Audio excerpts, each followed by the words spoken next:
Bonjour, nous allons vous expliquer comment déterminer les vitesses de passe et l'importance du temps qui est indiqué ici.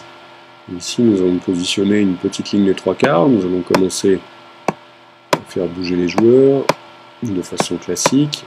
Je donne la balle au demi-mêlée ici.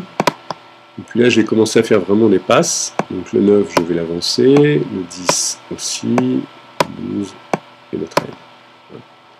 Donc si je glisse le 9 qui a la balle en jaune vers le 10 ici, par exemple, je peux choisir de lâcher la souris ici ou ici, on va dire ici.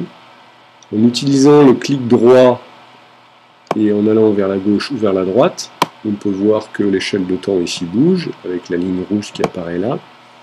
Voilà. Et là on peut voir que la balle part à 0 secondes et qu'elle arrive à 2 dixièmes de seconde plus tard. Ce qui fait une passe assez rapide pour un intervalle de je sais pas, 2 mètres à peu près.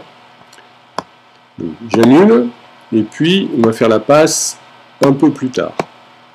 C'est-à-dire que la passe part toujours à 0 secondes, mais arrive à 44 centièmes, à peu près le double de ce qu'on a vu tout à l'heure. Donc la passe, sur à peu près la même distance, sera donc plus lente.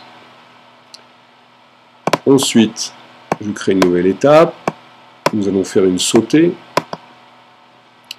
Si le 10 donne la balle depuis cet endroit et que le 13 la reçoit là, donc on va dire que la balle part toujours à 0 secondes dans cet exemple, et puis la balle arrive 15 centièmes de seconde plus tard, ce qui pour une telle distance va être très très rapide, voire irréalisable dans la réalité.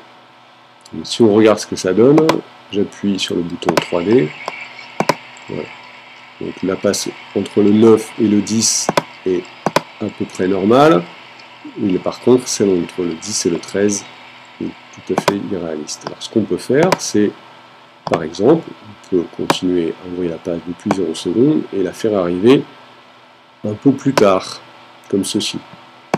Si on relance la simulation, voilà. La passe est plus rapide, mais c'est déjà beaucoup plus réaliste. Donc en jouant sur les distances entre les joueurs et le timing ici, on peut dessiner des passes plus ou moins rapides